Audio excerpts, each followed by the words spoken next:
বিলাদা চ একটা বিজনেস শুরু করি। বিজনেস? কীরকম বিজনেস করতে যাচ্ছিস? এই ধর পোলট্রির মুরগি। কীরকমভাবে করতে যাচ্ছিস বল। এই যেভাবে করে পোলট্রির মুরগি কিনে আনবো, এনে বাচ্চা ফুটিয়ে যেভাবে আর কি বিজনেস করে সেভাবে করবো। তো রাখ তোর বিজনেস, আমার কাছে 20 টাকার বিজনেস প্ল্যান আছে। কি কি কি বল বল বল। দেখ, আমাদের সব থেকে আগে প্রয়োজন 5 টাকা।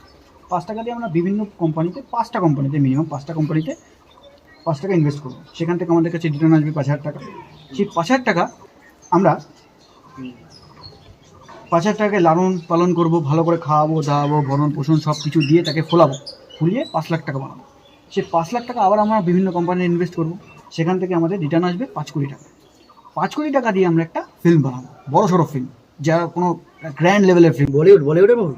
বলিউড হোক, হলিউড হোক, টলিউড হোক, যে কোনো একটাই করতে পারি। দেখ, যেরকম যদি বাজেট সেরকম থেকে টম ক্রুজও করানো যেতে পারে, সেটা কোনো কথা না। তাহলে আমরা প্রিয়াঙ্কা চোপড়াকে নিয়ে নেবো। হ্যাঁ, আরে আগে সেটা সেটা পরের কথা। কিন্তু ওই ফিল্ম করার পরে টম ক্রুজ দিয়ে যখন করছি, বা ভালো একটা ডাইরেক্টর বা ক্যারেক্টার দিয়ে করছি, তখন সেখান থেকে রিটার্ন হবে 500 কোটি টাকা। যখন 500 কোটি টাকা থাকবে আমাদের কাছে, তখন সেই অন্য অন্য কোম্পানিতে আবার ইনভেস্টমেন্ট দরকার হবে। আমরা অন্য কোম্পানিকে ইনভেস্ট করবো, সেখানে 51% স্টক আমাদের থাকবে।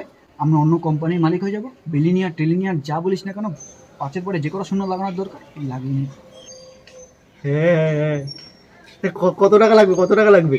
5 টাকা থেকে শুরু করতে হবে ভাই। 5 10 টাকা টাকা আছে দরকার। তোর কাছে? আমার কাছে 1-2 টাকা হবে। দাঁড়া আমার কাছে আছে আছে আছে আছে। তো বার কর বার কর বার কর।